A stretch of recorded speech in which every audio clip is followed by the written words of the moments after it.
Hello बच्चों, कैसे हो। तो आज हम चैप्टर नंबर 13 का एक्सरसाइज ख़त्म करने की कोशिश करेंगे। Estimate the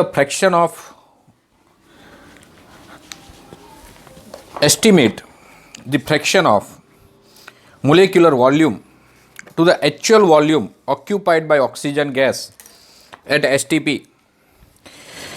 take the diameter of oxygen molecule to be 3 angstrom. देखिए, मोलिकुलर वॉल्यूम मतलब क्या। मोलिकुलर वॉल्यूम आपको खुद करना है, मैं सिर्फ आपको हिंट दूंगा। मोलिकुलर वॉल्यूम मतलब volume occupied by molecules only. अब एक मोलिक्यूल का वॉल्यूम कितना होता है? As molecules are considered as rigid sphere 4/3 pi r cube. Clear. और यहां पे एक मोल का वॉल्यूम कितना होगा? Na। एक मोलिक्यूल का इतना, तो एक मोल में Na मोलिक्यूल्स होते हैं, तो ये मोलिकुलर वॉल्यूम हुआ। किसके साथ कंपेयर करना है? Okay, actual volume occupied by the oxygen gas. तो volume of 1 mole of any gas, any type of gas at standard temperature and pressure 22.4 litre. You know 1 litre is 1000 centimetre cube. तो यहाँ पे आप 10⁻³ से multiply कर सकते हैं, centimetre cube में मिलेगा। एवोगैड्रो नंबर ले लो। रेडियस आपको कितना दिया है? 3 एंगस्ट्रॉम। रेडियस आपको 3 एंगस्ट्रॉम दिया है। यहाँ सेंटीमीटर क्यूब 10⁻³ लिखेंगे, मीटर क्यूब लिखना है तो 10⁻³ लिखेंगे, याद रखना। लीटर को मीटर क्यूब में कन्वर्ट करने के लिए 10⁻³ से मल्टीप्लाई करना पड़ता है। और ये 6.02 10⁻23 4/3 पाई मतलब 3.14। और रेडियस जो है वो 3 एंगस्ट्रॉम है, तो ये 3 × 10⁻⁻10 और उसका क्यूब दिख रहा है ना आप लोगों को यहाँ तक? ठीक है, ओके, क्लियरली विजिबल। तो इस तरह से आप ये वॉल्यूम कंपेयर कर सकते हैं। क्लियर। तो यहाँ पे molecular volume of 1 mole of oxygen gas divide by actual volume of 1 mole of oxygen gas कितना होगा? देखिए, तो एक्चुअल वॉल्यूम कितना है? 22.4 लीटर। इन दोनों का रेशियो ले लो आप, this upon this will give you answer. ठीक है, ओके। ये जो ऊपर वाला है मोलिकुलर वॉल्यूम, ये आएगा आपका 8.52। ये आएगा ऊपर वाला, ये जो है 8.52 इंटू 10⁻⁻6 मीटर क्यूब, और ये 22.4 इंटू 10⁻⁻3। तो इस तरह से ये पूरा जो हो जाएगा, ये हो जाएगा करीब 4 इंटू 10⁻⁻4 के आसपास, 4 इंटू 10⁻⁻4 के आसपास करीब ये आंसर आएगा। मोलिकुलर वॉल्यूम मतलब volume occupied by molecules only. Clear. Now molar volume is the volume occupied bye 1 mole of any gas. Molar volume, ये मोलिकुलर वॉल्यूम है और ये मोलार वॉल्यूम है, ऐसे भी लिख सकते हैं। Molar volume means volume occupied bye 1 mole of gas. Second question, molar volume is the volume occupied by 1 mole of any ideal gas at standard temperature and pressure, so that it is 22.4 liter. So we know that PV equal to mu RT. अब यहाँ पे standard temperature and pressure में P 1 atmosphere रखेंगे। 1 atmosphere मतलब 1.01 into 10⁵ pascal. Volume हमें find करना है, number of moles 1, R 8.314। Okay, R का यूनिट अगर याद नहीं रहता है तो पीवी का यूनिट सेम एज वर्क होता है जूल।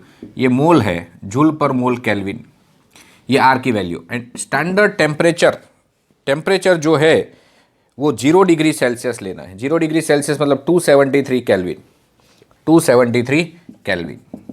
तो ये सब कुछ अगर आप यहाँ सब्स्टिट्यूट करोगे तो आपको वी मिल जाएगा। पी गिवन म्यू 1 लेना है, आर टी सब कुछ दिया है, तो वी आपको मिल जाएगा 22.4 इंटू 10⁻, ये जो आपको मिलेगा इंटू 10⁻³ लीटर मिलेगा, सॉरी मीटर क्यूब मिलेगा। Okay, and this is equal to 1 litre. तो 22.4 लीटर आपको मिल जाएगा इसके आसपास। ओके बच्चों, तो 22.4 into 10⁻³ metre cube, this is equal to 1 litre. Okay, आपको याद रखने का कि 10 centimetre by 10 centimetre by 10 centimetre का जो कंटेनर होगा, आप समझिए इसमें 1 लीटर वाटर आ जाएगा। समझना आप लोग, मतलब 1000 सेंटीमीटर क्यूब इज 1 लीटर। अब सेंटीमीटर मतलब 10⁻⁻² मीटर, उसका क्यूब कर दो तो मीटर क्यूब हो गया, इंटू 10⁻3, तो 10⁻³ मीटर क्यूब इज 1 लीटर। खत्म। ओके बच्चों, अब देखिए अगला सवाल, question number 3। Figure shows PV by T versus P for 1 kg of oxygen.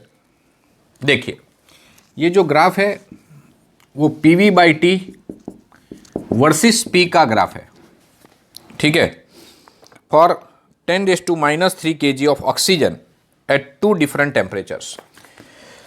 अब आपको पता है ये डॉटेड लाइन जो है it is for ideal gas. If gas behaves like ideal gas तो PV by T versus P, this ratio does not depends on P, और ये स्ट्रेट लाइन होगा।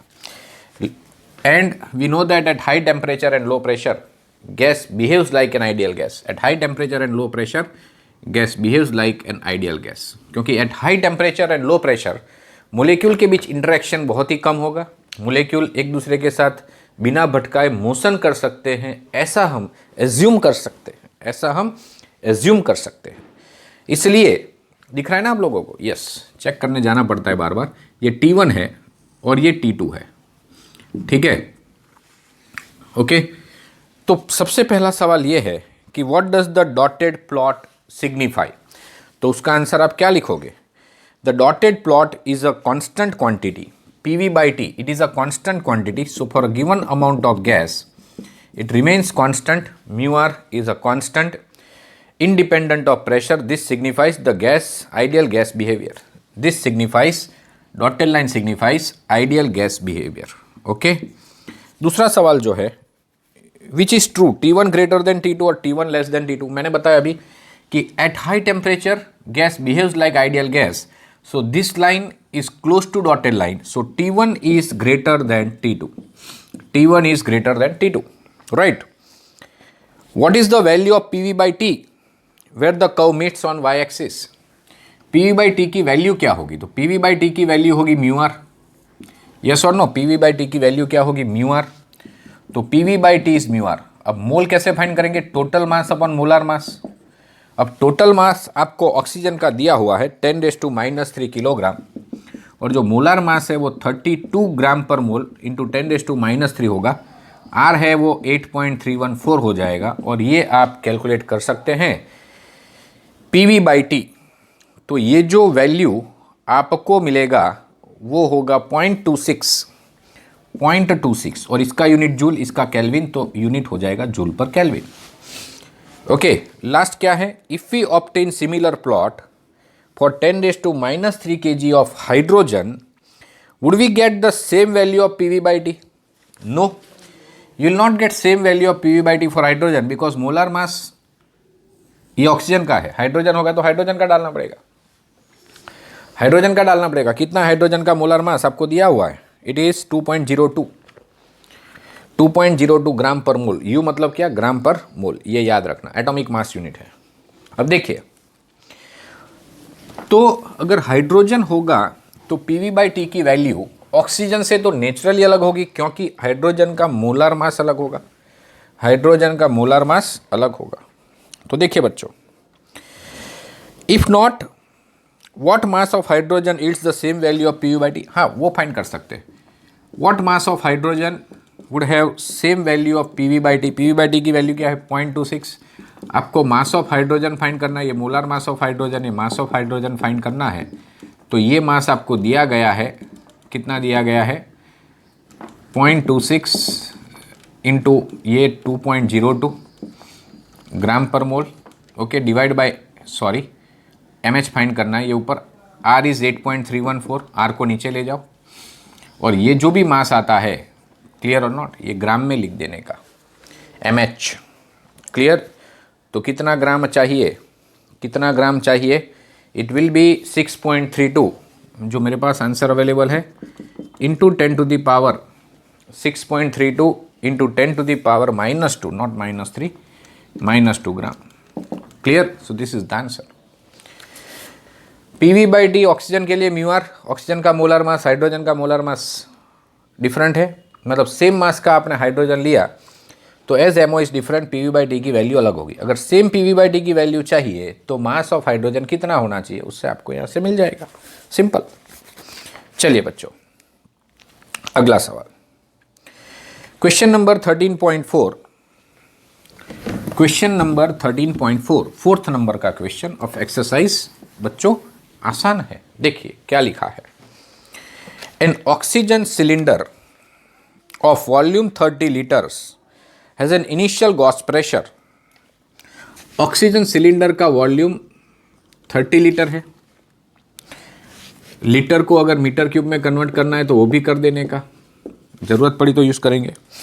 Initial Gauss pressure 15 atmosphere, so P1 is given 15 atmosphere and the temperature 27 degree Celsius.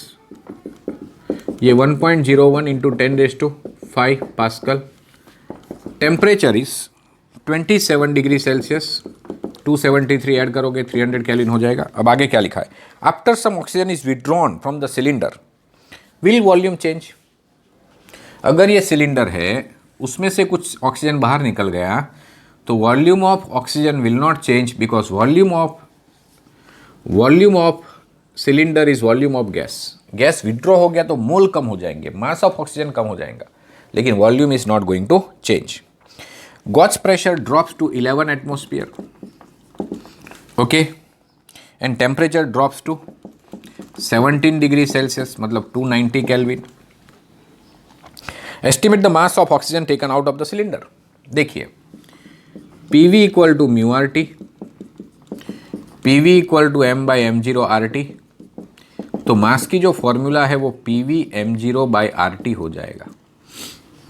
MO is molar mass. अब पहले मास ज़्यादा होगा, बाद में मास कम होगा, तो जो लीकेज हुआ वो कितना हुआ, m1 minus m2, m1 minus m2। मतलब यहाँ पे V सेम है, MO सेम है, R सेम है, सिर्फ प्रेशर और टेम्परेचर अलग अलग है। यस और नो, तो लीकेज इन मास ये हो गया। या तो आप अलग से m1 फाइंड करो, अलग से m2 फाइंड करो, and then you can take the difference. So ये आपको सॉल्व करना है टू गेट आंसर, और ये आप सॉल्व खुद कर सकते हो। सारी वैल्यूज सब्सटीट्यूट करनी है। V क्या है, 30 लीटर। मोलार मास ऑक्सीजन का 32 होता है ग्राम पर मोल, क्लियर। R क्या है, 8.314। P1 क्या है, P1 ये रहा, 1.01 इंटू 10⁵ दोनों जगह होगा तो मैं कॉमन निकाल देता हूँ, और ये P1 जो होगा वो कितना है, 15, और T1 जो है वो 300 है, और P2 जो है वो 11 है, और T2 जो है वो 290 है, और इसको आप सॉल्व करो, ये हो जाएगा किलोग्राम। क्लियर और नॉट, ओके। तो इतना मास का लीकेज होगा, ये आप खुद कैलकुलेट कर सकते हो। I don't want to do time pass, ठीक है।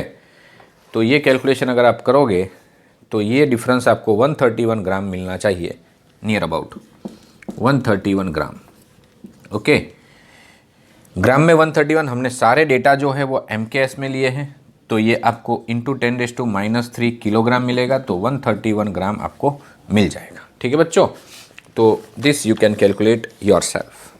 Now this is most important question for exam point of view. This is the most important. बच्चों याद रखना, ये बहुत ही इंपॉर्टेंट क्वेश्चन है, ठीक है। देखिए आगे, next question number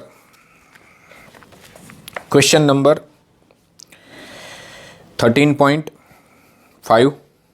N air bubble of volume 1 centimetre cube, air bubble of volume 1 centimetre cube rises from bottom of lake 40 meter deep at a temperature of 12 degree Celsius। देखिए, let us draw one rough diagram so you can understand it easily। देखिए बच्चों, air bubble of volume 40 metre deep lake, 40 metre नीचे, तो initial pressure कितना होगा, atmospheric plus HRO G. Atmospheric is 1.01 into 10⁵ pascal, depth 40, density of water हम 10⁵ ले लेते हैं और जी को हम 10 ले सकते हैं। तो ये 4 इंटू 10⁵ हो गया, तो 1.01 प्लस 4 इंटू 10⁵ हो गया, तो ये 5.01 इंटू 10⁵ पास्कल भी लिख सकते हैं इनिशियल प्रेशर। अब क्या हुआ, टेम्परेचर 12 डिग्री सेल्सियस मतलब 285 kelvin initial temperature. To what volume does it grow when it reaches the surface where its temperature is 35, तो 35 प्लस 273, ओके 308 हो जाएगा। कितना हो जाएगा? 308, क्योंकि 27 यहाँ ऐड कर दो और 308 केल्विन हो जाएगा। Clear? Initial temperature 285, final temperature 308 and final pressure क्या हो जाएगा? Same as atmospheric pressure. Clear? Same as atmospheric pressure. क्या फाइंड करना है? To what volume does it grow when it reaches the surface which is at temperature 35 degree Celsius. अब देखिए बच्चों, V2 find करना है। जब ये बबल ऊपर जाएगा तो सिर्फ वॉल्यूम बढ़ेगा, अंदर जो मोल्स है वो तो सेम रहेंगे। जो मोल्स है, नंबर ऑफ मोल्स, वो तो सेम ही रहेंगे। तो यहाँ पे आप देख सकते हैं, इफ़ यू कैलकुलेट दिस, यहाँ पे आप 9.8 भी रख सकते हैं, आप 10 भी रख सकते हैं। मैंने अगर 9.8 रखते तो ये 5.01 की जगह 4.93 आता। अगर हम यहाँ 9.8 रखते हैं तो 4.93 आता इंटू 10⁵ पास्कल, अगर 9.8 रखते हैं तो। ठीक है, ओके। अब यहाँ पे हम फॉर्मूला यूज़ करेंगे क्योंकि mole remains same, so you can write P1 V1 by T1 is P2 V2 by T2, क्योंकि म्यू रिमेन्स सेम। क्लियर? तो ये कांस्टेंट है, PV by T remains constant. अब आपको V2 फाइंड करना है। आपके पास सब कुछ है, आपके पास सब कुछ है, देख लीजिए। P1 है, yes it is there. V1 1 centimetre cube, इसका जो यूनिट होगा वही इसका यूनिट आएगा। इन दोनों के यूनिट सेम होने चाहिए, इन दोनों के सेम होने चाहिए। ठीक है, सब कुछ सब्स्टिट्यूट कर दो, तो ये आंसर जो आएगा उसके पीछे सेंटीमीटर क्यूब लगा सकते हैं, आप लोग लगा सकते हैं। ठीक है, अगर आपको अच्छे से सॉल्व करना है विदाउट एनी ऑब्जेक्शन तो इसको मीटर क्यूब में कन्वर्ट कर दो, तो V2 जो मिलेगा वो मीटर क्यूब में मिलेगा। सीधी बात है, जो V1 का यूनिट होगा वही V2 का यूनिट होगा। क्लियर और नॉट? तो ये आंसर आपको मिलेगा, जो मेरे पास डेटा अवेलेबल है उससे 5.275 सेंटीमीटर क्यूब और 10⁻⁻⁶ मीटर क्यूब, इस तरह से। ठीक है बच्चों, so it's a very simple question. Then question number 6, 13.6। देखिए बच्चों, बहुत आसान चैप्टर है, इजीएस्ट चैप्टर है। ठीक है, देखिए 13.5 हमने किया, 13.6 estimate the total number of air molecules okay in a room of capacity 25 metre cube. Capacity मतलब अगर पता नहीं चलता है तो यूनिट देख लेने का, मीटर क्यूब मतलब volume. At temperature 27 degree Celsius मतलब 300 केल्विन। प्रेशर 1 एटमॉस्फेयर मतलब 1.01 10⁵ पास्कल। क्या फाइंड करना है आपको? Total number of molecules. तो PV इक्वल टू μRT लिखते हैं। नंबर ऑफ मोलिक्यूल्स के लिए N/Na कर देते हैं। R/Na को क्या कहते हैं? KB। अरे पूरा डेरिवेशन कर दिया मैंने, तो ये फॉर्मूला तो बाकी आपके पास डायरेक्ट है। तो total number of molecule find करने के लिए आपको करना क्या है? P given, V given, KB पता है। KB क्या आता है? याद है ना? R/Na करो, ये एवोगैड्रो नंबर, ये 8.314, तो 1.38 इंटू 10⁻⁻23 होगा जूल अपॉन केल्विन। जूल पर मोलिक्यूल पर केल्विन ऐसा भी लिखते हैं। तो ये इस तरह से हम सॉल्व कर सकते हैं। टोटल नंबर ऑफ मोलिक्यूल्स आपको मिल जाएंगे। सब्स्टिट्यूट करना 6.1 into 10⁻26 number of molecules present. याद रखना बच्चों, इजी सवाल, इजी क्वेश्चन, एकदम आराम से सॉल्व कर सकते हैं। चलिए question number 7, estimate the average thermal energy of helium eight room temperature then temperature on the surface of earth and temperature of 10 million Kelvin.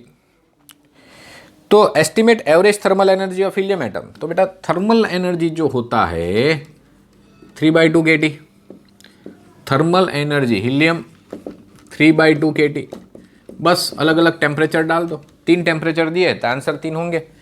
पहले टेम्परेचर कितना था बताइए, पहले टेम्परेचर जो था इनिशियली वो था 27 डिग्री सेल्सियस, मतलब 300 केल्विन, तो ये एक आंसर देगा आपको। सेकंड टाइम टेम्परेचर कितना है 6000 केल्विन, तो यहाँ 6000 रखने का दूसरा आंसर मिलेगा।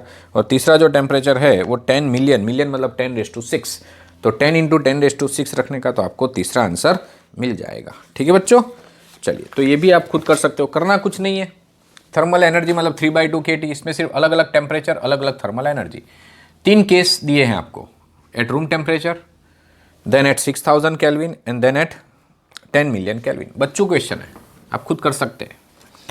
Question number 13.8, three vessel of equal capacity, 3 vessels, चलो 3 vessels, vessel number 1, vessel number 2, vessel number 3 have equal capacity. Clear? These 3 vessels of equal capacity have gases at same temperature and pressure. Same temperature, same temperature, same pressure. Clear? तो volume भी तो same है। Clear or not? The first vessel contains neon monoatomic. Second contains chlorine diatomic. And third one contains uranium hexafluoride polyatomic. Do the vessel contains equal number of respective molecule? अब PV equal to mu RT, number of molecules NKBT, ये भी formula आप याद रख सकते हैं। Number of molecules PV/kBT। चलो तीनों तीन में pressure same, volume same, temperature same, तो नंबर ऑफ मोलिक्यूल्स भी कैसे होंगे? Same. From Avogadro's principle you can write number of molecules तीनों तीन में सेम होंगे। सेकंड क्वेश्चन क्या है? Is RMS square speed of molecule same? अब RMS स्पीड जो है इट इज √3 kBT/m और यू कैन राइट 3 RT/MO। अब सबका मोलर मास अलग अलग है, इसलिए RMS स्पीड सेम नहीं होगा। क्लियर? तो in which case RMS speed is largest? देखो टेम्परेचर सेम है, जिसमें मोलर मास सबसे कम, किसमें मोलर मास सबसे कम है? Naturally neon. क्लियर? तो RMS speed will be largest in case of neon, क्योंकि RMS speed is inversely proportional to molar mass. This is also very good question, ये भी आ सकता है एग्जाम में, इजी है। नंबर ऑफ मोलिक्यूल्स क्यों सेम होंगे? PVT सेम है, RMS स्पीड सेम नहीं होगी क्योंकि मोलर मास सबका अलग अलग है। किस केस में ज़्यादा होगी? नियॉन में। फाइंड नहीं करनी है, सिर्फ कंपैरिजन करना है। चलिए बच्चों क्वेश्चन था, कौन सा नंबर का था ये सवाल? 8 number.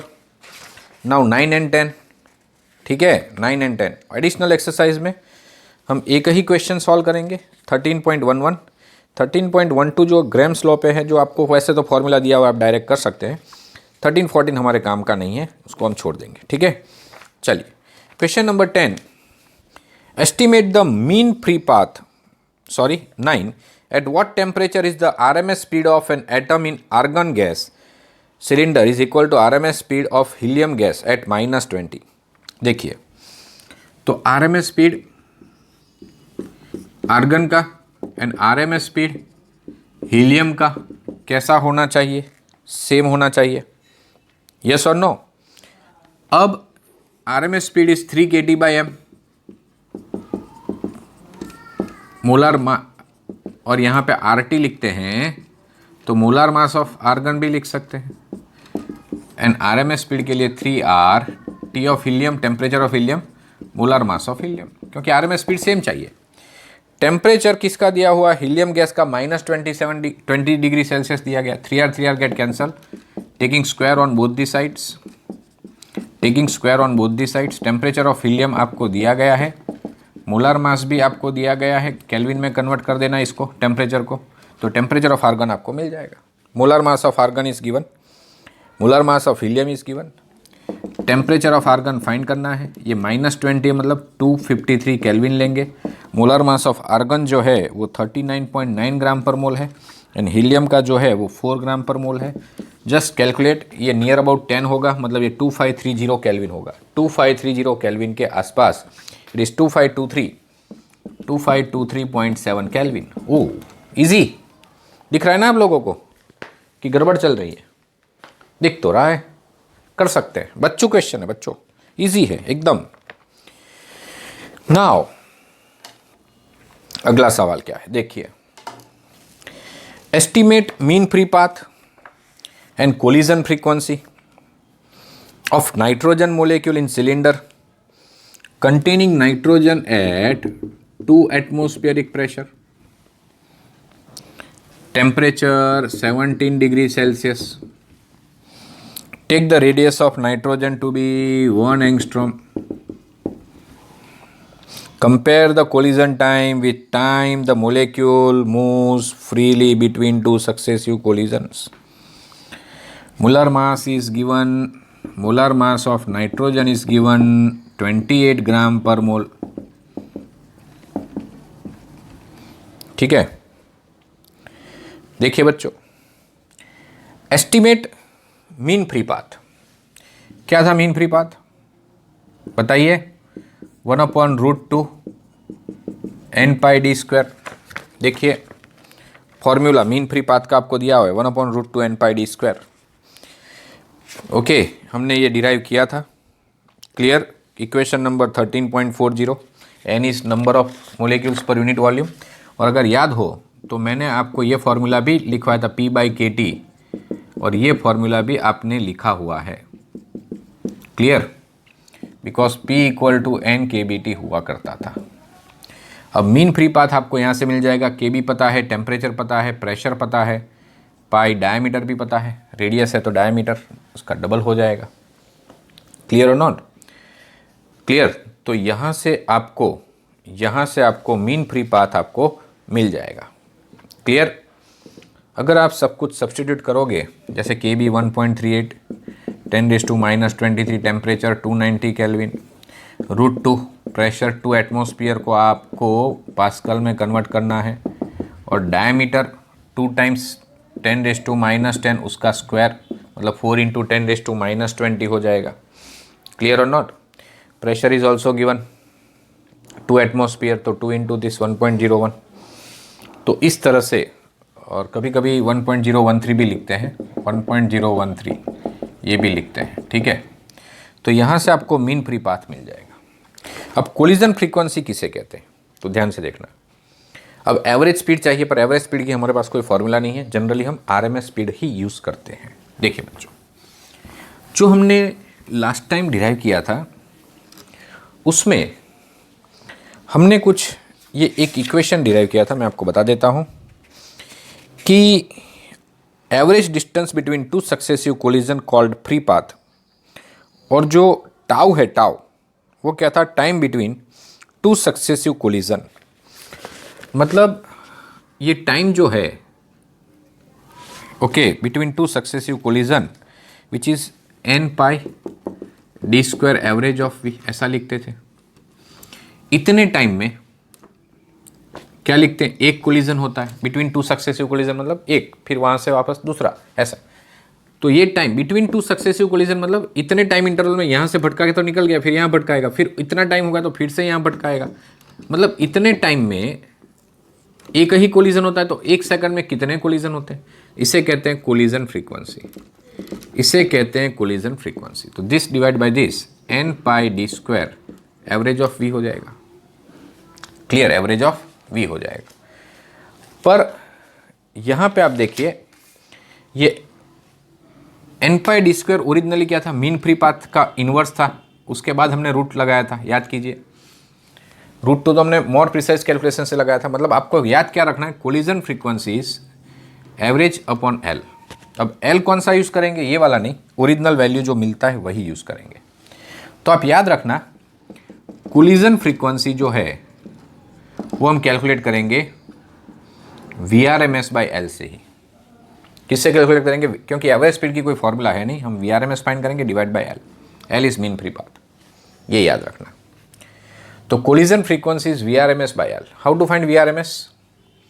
VRMS is √3kT by एक मोलिक्यूल का मास, या RT लिखो तो मोलार मास लिख देना, इंटू 1/L, ठीक है, इंटू 1/L। तो इस तरह से ये आप कोलिजन फ्रीक्वेंसी निकाल सकते हैं, ठीक है, कोलिजन फ्रीक्वेंसी निकाल सकते हैं। पहले आप RMS फाइंड कर लेना, ठीक है। ये कैसे किया आपको पता चला? इतने कोलिजन, इतने टाइम में एक कोलिजन होता है, तो एक यूनिट टाइम में कितने कोलिजन होंगे। ओरिजिनली हमने अब सबसे पहले देखना ये डिराइव किया था, देन मोर प्रिसाइज कैलकुलेशन आपको 1/√2 n πd² देता है, ठीक है। तो ओरिजिनल ये V⁻/L हुआ, तो हम ओरिजिनल L यूज़ करेंगे, ये वाला मोर प्रिसाइज कैलकुलेशन वाला, और इसकी जगह हम यूज़ करेंगे RMS वैल्यू, ठीक है। तो ये जो भी आंसर आता है वो आपको लिखना है, ठीक है बच्चों। आसान सवाल, ओके। नाउ वैसे तो एडिशनल आपको नहीं पूछेंगे, लेकिन 13.11 that is the most important question, technically भी बहुत ही अच्छा क्वेश्चन है, ठीक है। तो 13.11 देखिए आपको क्या दिया है उसमें, a metre long narrow bore held, bore मतलब इसका जो डायमीटर होगा वो बहुत ही छोटा होगा, this is 1 metre long, held horizontally and close at one end, open at other end, contains 76 centimeter long mercury.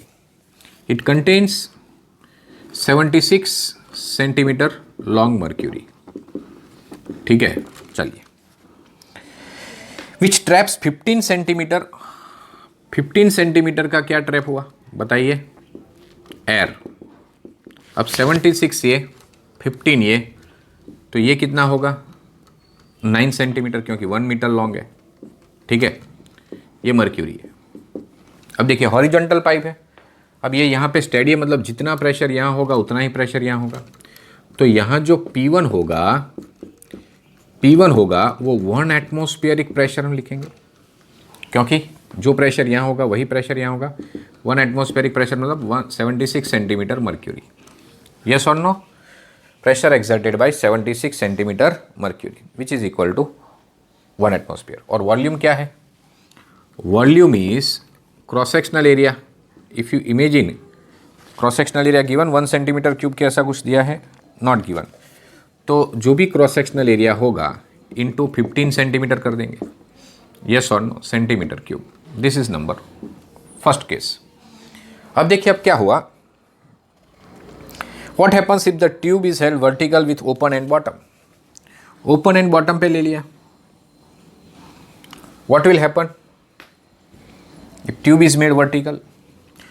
तो suppose यहाँ से मर्क्यूरी थोड़ा बाहर निकल गया, x सेंटीमीटर ऑफ मर्क्यूरी बाहर निकल गया, तो मर्क्यूरी कितना बचा 76 माइनस x, और ये कितना होगा ध्यान से देखना, 15 + 9 तो है ही 24, क्लियर। और x मर्क्यूरी निकला मतलब 24 + x हो जाएगा सेंटीमीटर, इतना हो जाएगा एयर कॉलम, क्लियर और not.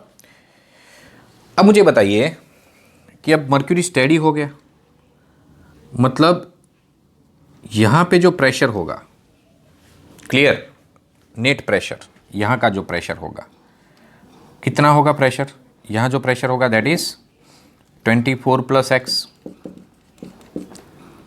okay, due to this column 24 + x, clear, into 24 + x ρg plus ये रो ऑफ एयर होगा, ठीक है, plus 76 minus x, clear, rho of mercury into g, rho of mercury into g. लेकिन यहाँ जो pressure होगा that is same as atmospheric 76 centimetre Hg, yes और no.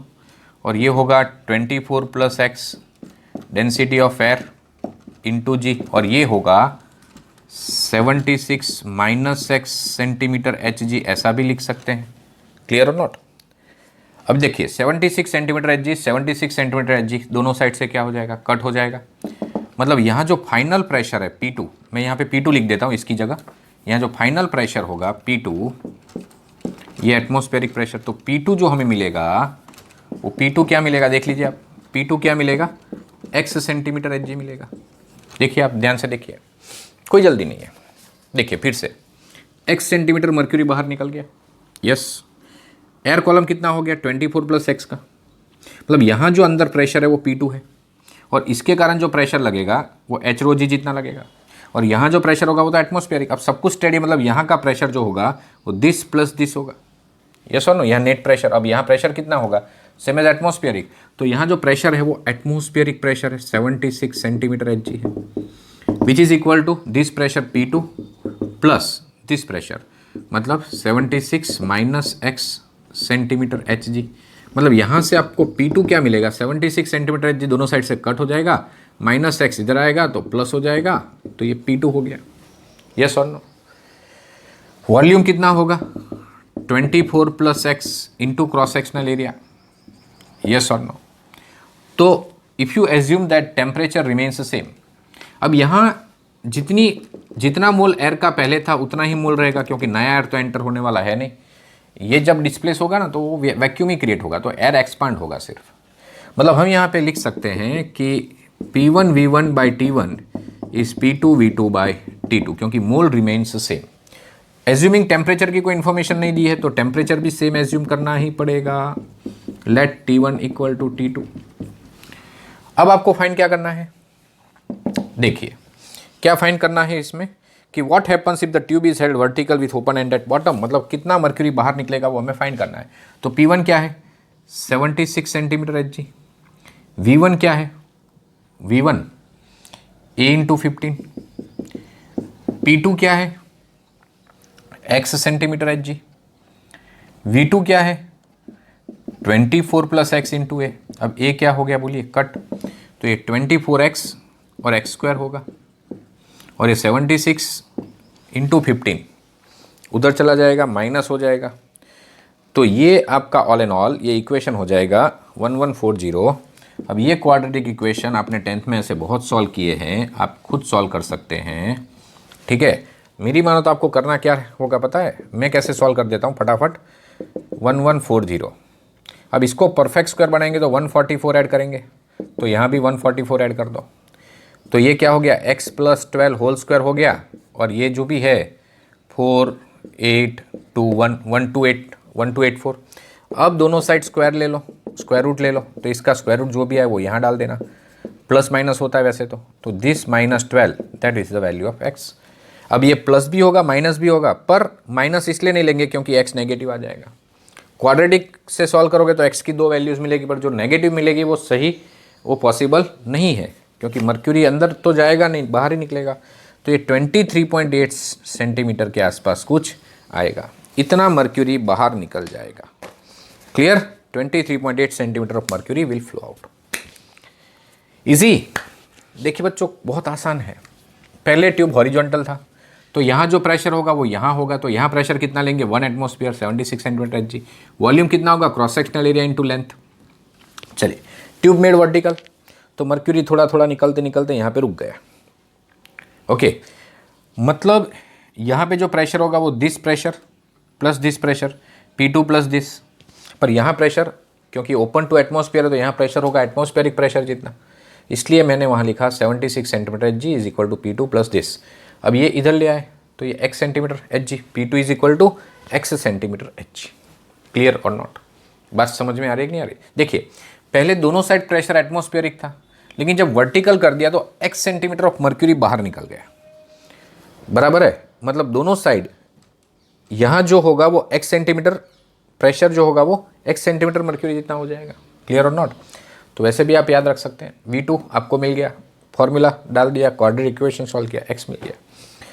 Question number 13.12 formula based question आप खुद कर सकते हैं, बहुत बच्चों क्वेश्चन है, डायरेक्ट फॉर्मूला ही दिया है क्योंकि Graham's law is not given in our book, तो आप खुद सॉल्व कर सकते हैं। कुछ तो खुद करोगे ना बच्चों, ठीक है, okay. So this is all about chapter number 13, okay. कुछ एक्स्ट्रा कंसेप्ट हो गए उसको मैं आपको पढ़ा दूंगा, या तो नेक्स्ट ईयर हमारे जो स्पेशल जेई नीट के टीचर आते हैं वो पढ़ा देंगे आपको। अब हम मिशन टू कंप्लीट सिलेबस में ऑसिलेशन और वेव बचा है, तो उसको भी हम जल्द से जल्द विदिन 20-25 डेज कंप्लीट करने की कोशिश करेंगे। ठीक है बच्चों, चलिए गुड बाय।